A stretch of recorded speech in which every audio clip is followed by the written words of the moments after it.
How the Prime Minister chooses senators in this case doesn't really differ that much from how senators have been chosen in the past. There have been many good senators who have populated that chamber. Well, the majority of senators are people of integrity and people of enormous capacity, and it's a shame that they're tainted by the actions of Senator Brazeau. So what do you figure should be the next steps, assuming that Patrick Brazeau is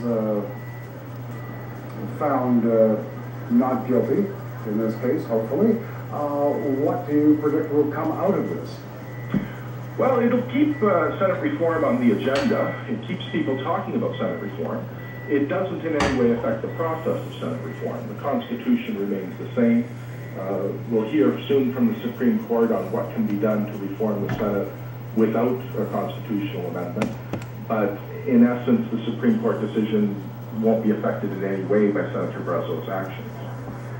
Comment, if you will, on the fact that Brazeau is among 3 senators right now whose residence is in question.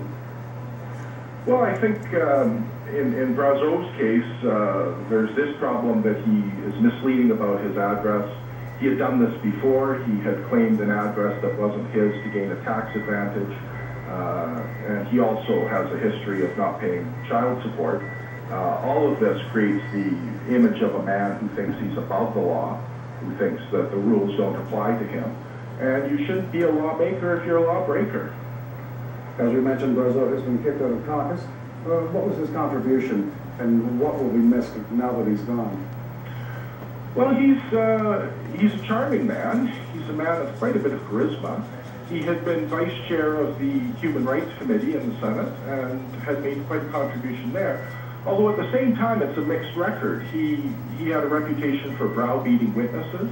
I know that some of his Senate colleagues thought that he was overzealous in questioning his witnesses and that people wouldn't want to testify before Senate committees if Senator Brazeau was going to be there.